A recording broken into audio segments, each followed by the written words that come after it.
What's the benefit of watching Dr. Harry's videos? Who would have taught you this? Huh? Who would have taught you this? Wow, this shed came in handy. I normally see some lake somewhere here. Maybe I should go and try and find out where that lake is. Just hoping it's not a private property.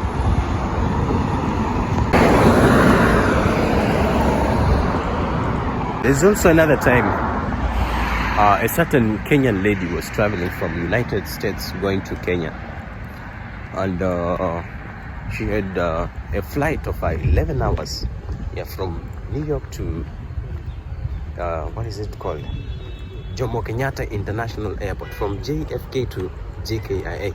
11 hours. And then along the way, this lady suddenly died during the flight. When the case was posted on Twitter, people also started claiming, it's because of the vaccine, it's because she took the jab. You blame every death on vaccines. Maybe it's the right time also I talk to you about what could have happened and what normally happens. So, according to statistics, most deaths that occur on a plane occur as a result of pulmonary embolism. Don't freak out, that is a medical term, and I will break it down for you. An emboli is an object that is carried in the bloodstream that has lodged in a vessel, causing obstruction. The types of emboli we see are blood clots. We also see fat emboli, and also there's air embolism. In this case, the pulmonary embolism might not have been caused by air embolism or fat embolism. One culprit is mostly responsible. We call this a deep venous thrombosis. Confused between a thrombus and an emboli. So a thrombus is a blood clot that has formed in the blood vessels, especially in your legs. And an emboli now is the thrombus, or let's say any other object that has moved from the original site. Yeah, let's say if it's fat, it has dislodged and moved to other part. If it's air, it has moved from the original site to another part of the body. Emboli now is a thrombus that has moved from its original position. Yeah, and I said an emboli might be a blood clot or a thrombus.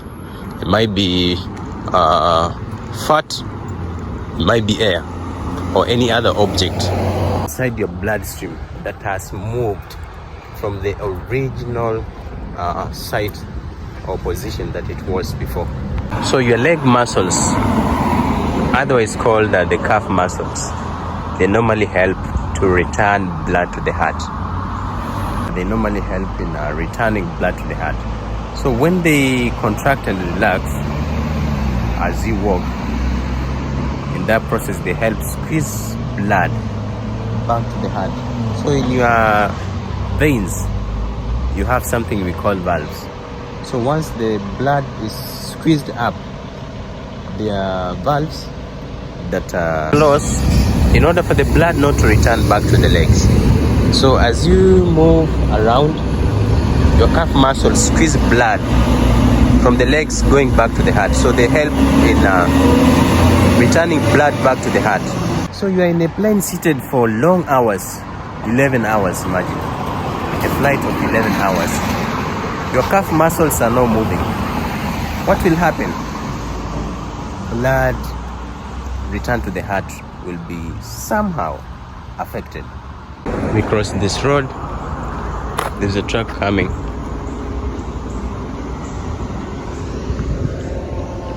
So as I was saying that decreased activity of calf muscles might affect circulation. Let's discover the park here, which is more nice than walking on the busy road. vehicles making noise. I think that a decreased activity of calf muscles may lead to decreased circulation, and decreased activity of muscles again, of calf muscles again, might cause pooling of blood. Eventually clots might form in the deep veins of your legs. I don't know why we have tiny flies here disturbing me. I don't want to get a strange disease from these flies.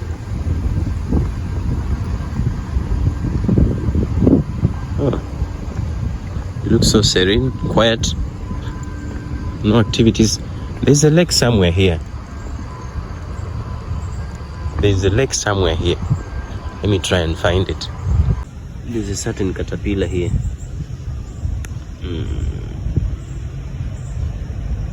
I don't want to touch it before those furs that it has are normally tinglish. Not tinglish. Normally stinglish. Like stinging needle. If you touch them, those furs will sting you.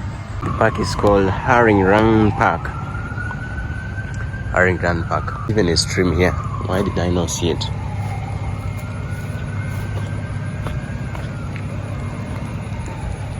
There's a stream. I think where it's leading to is where the lake is. It's flowing from up there, going down this side. Let's proceed. The lack of movement hinders the natural ability or pumping function of calf muscles, which normally helps in propelling blood back to the heart. For too long can cause blood to become more sluggish, and also increasing the likelihood of clots forming or formation of clots. So when there's a sluggish flow of blood, slow flow of blood, we call this stasis. So prolonged sitting can cause stasis of blood, particularly in your lower extremities or in your legs. This increases clotting factors in the affected area. Clotting factors are activated and may initiate a series of biochemical reactions. I hope you're getting me up to that point. I know it sounds more medical, but I have to do this in order for you to understand what happens. These biochemical reactions are initiated. They will ultimately lead to formation of blood clots. As blood clotting factors are activated, they stimulate conversion of a certain protein called fibrinogen into fibrin. Fibrin forms a mesh-like structure which traps platelets and forms the basis of a clot or a thrombus. Let's see what is here. I hope you're with me up to that point. Fibrin forms a mesh-like structure that traps platelets, which forms the basis of a blood clot or a thrombus. This park seems nice. If you want to play basketball, there's a basketball court there. Look at the trees. And then here we have some drawings here. Is it a hawk or an eagle? This must be eagle. Yeah.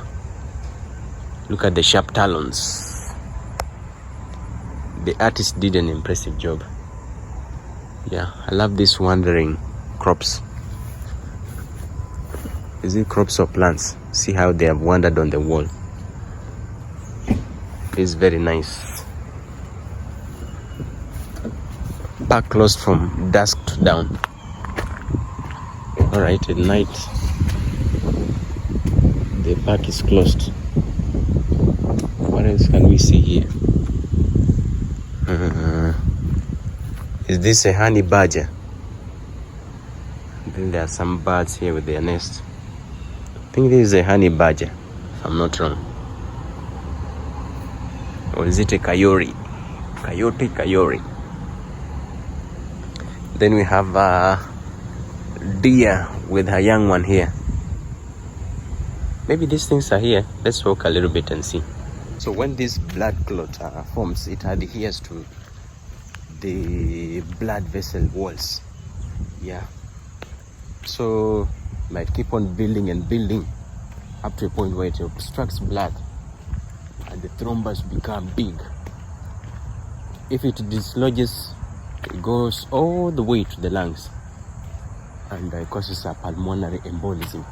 And if it goes to the heart, blocks the blood vessels that supply blood to the heart. The common one being left anterior descending coronary artery. This is a heart attack. And if it finds its way into the brain, it causes strokes. So when this clot travels into the lungs, it blocks the pulmonary arteries, which causes a decreased blood supply and causes localized tissue damage, impaired oxygen exchange, and also increased pressure in the pulmonary arteries in the lungs. This can lead to strained heart function and also subsequent heart failure. In severe cases, we might have oxygen levels, damage to lung tissue, and complication like infraction, or is it infarction, not infraction, infarction, and death. So have you heard me mentioning vaccine somewhere? So get your facts right. Show us your statistics before making wild statistics. What I wanted to say, I wanted you to have that basic understanding, not jumping into conclusions when you don't have an idea of what is going on. I'm gonna wrap up that case here. Maybe I'll show you a little bit of places. There are children playing here in a park. This park is not that big. Let me see if I can find a way this way and cross to the other side. I think there's a golf course there. Been around a while. Oh, I wasn't even realizing there's a river here. What's that? I didn't realize there was a river here. This is Herring Run, yeah. All right. This ends up, starts up near Towson and ends up down at the Back River, flowing into the Middle River, it flows into the Bay. Into the ocean. And into the ocean eventually, yeah. All right. Let me show you this river. It's kind of deeper. I don't know if there's fish inside.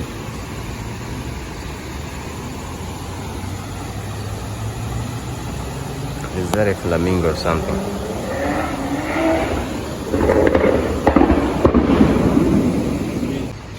I saw this guy.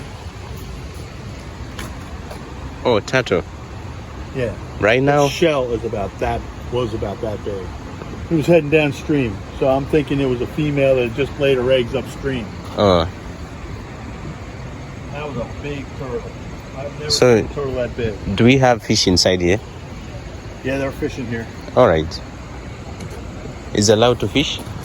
You can. Right now, I don't think there's anything swimming in it. Yeah. It's a little bit deeper. There's one set of one group of fish that come upstream and spawn. There's one by that rock right there. Oh. You saw one. That's it. Oh, I've seen it. The small ones? Yeah. Yeah, I've seen them. But the bluegills, they'll come up here and they'll nest in here, and you can see where they clean out a spot, and then they see it protected. Okay. Oh, that channel's new.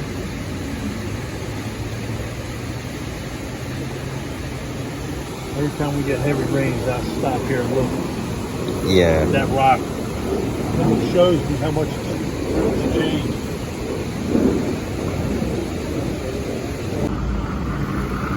It's gone.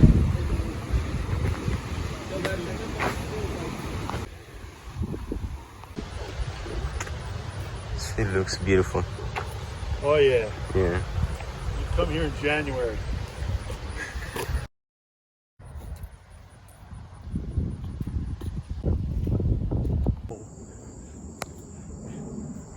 Seen a deer. Where we were going.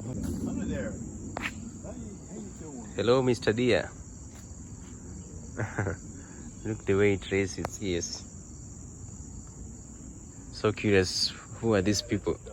Or which creatures are these? So the old gentleman gave me a nice tour throughout the park. And I think I'll come another day to explore more. Yeah. So through hanging in this park, I just made another friend. To wrap up and finish my video, in order to prevent deep venous thrombosis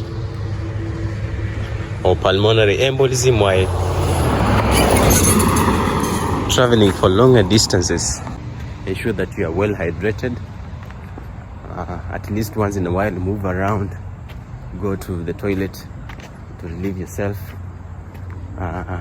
wiggle your feet, try to move them around.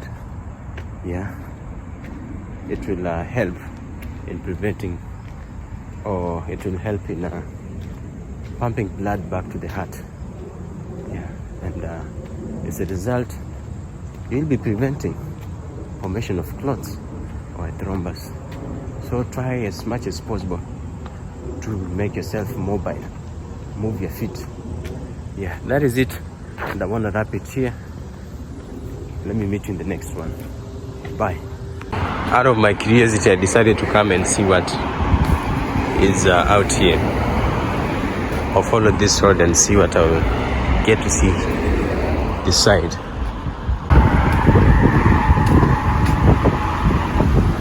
Snow route, no parking during snow emergency.